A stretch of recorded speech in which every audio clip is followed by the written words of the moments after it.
Welcome to day 2. Here today I'm going to talk about how to implement more effective security monitoring for AWS. My name is Nick Kuligowski. I've been an employee at Panther Labs for about a year now, coming up in August. Prior to that, I worked at Duo Security as a solutions engineer as well for about 4.5 years. So today we're going to talk a little bit about information that we can get from AWS log types. We're going to talk a little bit about how prospects, customers that I work with choose what to monitor in their environment. And then we're going to kind of transition over into like how Panther can help with that and some key benefits of Panther, and then where to take it from there. So when we think about AWS log types, there's kind of 3 overarching categories. There's account level log types, which are, you can think of like CloudTrail data. CloudTrail data is monitoring all the API calls made within that AWS org. So you can get some valuable insight from there. And then there's like a layer deeper. I think about it as service-based logging. Think about like S3 server access logs. And then we can go another layer deeper and think about host-based logs. So if you have Amazon K8s set up or EKS configured, then you can get application level logs on the thing that's running within the Kubernetes container. So you can see kind of a trend on this slide. Oh, I'm on the wrong slide. There we go. Gotta go one more forward. Sorry about that. You can see a trend here in that you start high level and then you can get further and further down malicious activity that might be occurring. Somebody assumes a role within AWS that's logged right within CloudTrail. What did they do after they assumed the role? Well, then you can start checking the service that you might be interested, whether they accessed a S3 bucket or and what they did within that S3 bucket as well. Did they exfiltrate data, or did they just simply view it? Did they delete buckets? Did they create buckets? So on and so forth. And then from there, you can think about what else that attacker might have done within the organization after they did something in AWS, whether they're doing something within like an EKS environment, or if they're pivoting to other applications within your environment as well. We can start to, when you're using a tool like Panther or another SIEM, you can start to look at the full picture. But then that transitions into like understanding what's important. And prospects that I hear from all the time, or customers that I work with, are constantly faced with a problem of choosing what to actually ingest into their SIEM. And on the left-hand side here, you can see there's a variety of log sources outlined: CloudTrail, VPC Flow, CrowdStrike, OS Query, any VPN logs. Some of them are certainly more noisy than others, and that drives up different considerations. So oftentimes, customers that I speak with are faced with a sort of trade-off around signal or latency or cost, infrastructure or resources. And what that really means, if I dive into each of those individually, when you think about signal, you're thinking about how effective is the data that I'm onboarding into my SIEM really going to be. CloudTrail data is very powerful. It's showing you a ton of API calls within AWS. And how valuable is that on its own? When you compare that with VPC flow logs on top of it, or back to my previous slide with like S3 server access, then you can start to get more insight into what an attacker did in layers versus just learning from an individual log source. And then when you think about latency, obviously, the sooner you can learn about an incident, the better. So there's different considerations to make. An example that I can think of would be how you would ingest CloudTrail data to Panther. You could read it from an S3 bucket, and we can typically ingest data from an S3 bucket in anywhere underneath 15 minutes, depending on how active that S3 bucket is being on that certain day. But if instead we configure CloudTrail to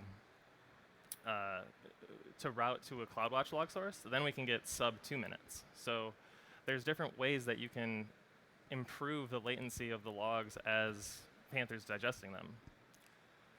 Then there's cost considerations too.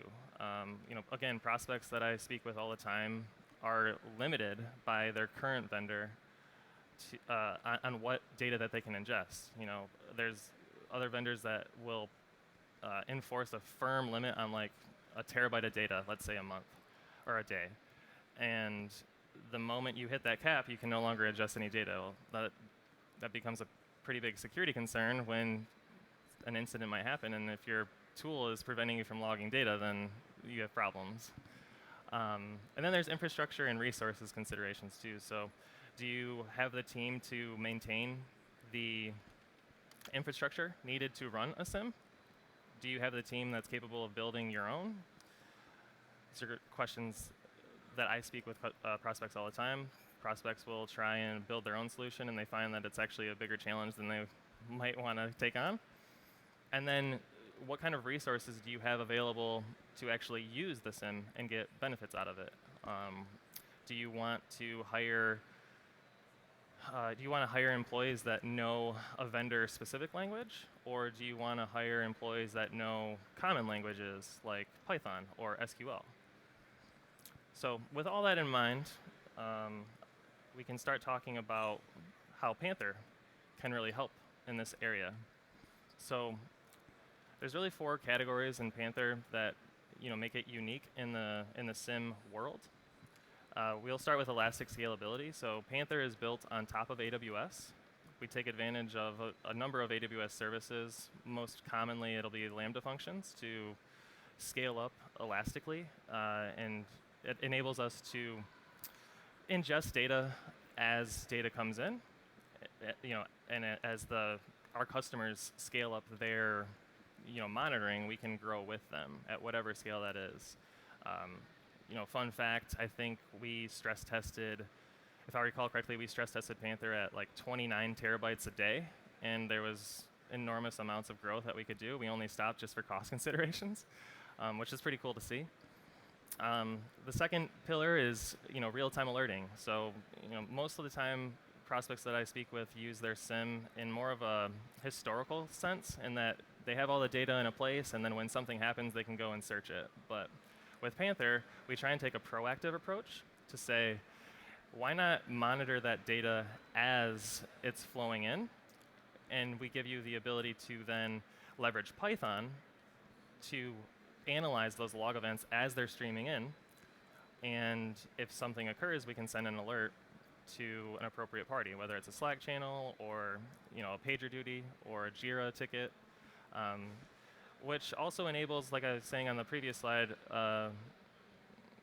easier hiring opportunity. Like we're not locking people into a vendor-specific language. We're just using Python, and then also we're using SQL in the data lake too. So as the data travels through Panther, we store it in Snowflake, and then in the event that something does happen, when you're performing your investigations, you have the power of Snowflake at your fingertips to run those queries. It's just built on SQL, so as long as you're familiar with that, you can really start to run wild with Panther. So let's talk a little bit about how Panther works. It's a little architecture diagram, if you will. There's a lot of similarities with a SIM. Obviously, you start with your data sources, and then what makes Panther unique is everything kind of like in the middle and below. As the data comes in, we have the opportunity for real-time monitoring. As those log events stream into Panther, we normalize them into JSON, and then we also store that normalized event in Snowflake, and then we also send that log event to our detections engine, which leverages Python to analyze those log events. If an event matches or returns true within your Python logic, then we have the opportunity to send an alert. And that alert can go to an incident management system, it can go to an incident orchestration system, it can go to something like a messaging system like Slack or Teams or something like that. And you can send that alert to multiple places as well. I mean, using Python as the detection mechanism, as you can imagine, will be flexible. So you can define what you want to happen as it's happening. In the lower right, we just talk a little bit about how you can create custom visualizations on top of the data lake. So Panther doesn't do its own visualization, but we can expose the data lake to you. So if you wanted to, create a visualization about what's happening in your environment, you can certainly do so. And we're happy to help with that as well. So then, just a summary, how does this actually benefit security teams? Well, the three pillars there are speed, scale, and power.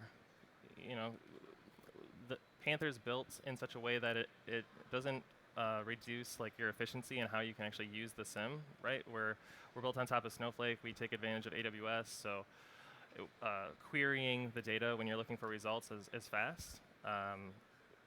Things are happening in real time, but also in retroactive as well. We can scale effortlessly just because of the way we're architected again. And then using Python is very powerful because it enables a number of things. You can implement CI/CD workflows. You can encourage the rest of your team to contribute to the security team as well. Oftentimes I see customers setting up a private GitHub repository and managing their detections there. And then that enables full visibility from whatever team is contributing to this so that they can see exactly what they're detecting on what and understanding how it works.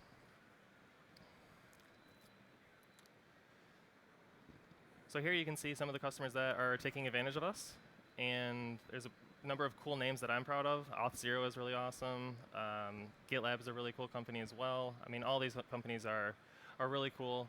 And they all have different problems as well. Panther is the type of solution that we have a base set of detections that you can implement right away, but I would expect each customer to kind of tweak those to their own needs as well. So all of these customers implemented Panther as a part of their security workflow, but they're all using it in a subtly different way that makes it unique to them, which is a really cool thing, I think. So yeah, feel free to stop by booth 303, or 304, excuse me, for a demo. I'll be over there right after this, and I'd be happy to continue the conversation. Thanks, everybody.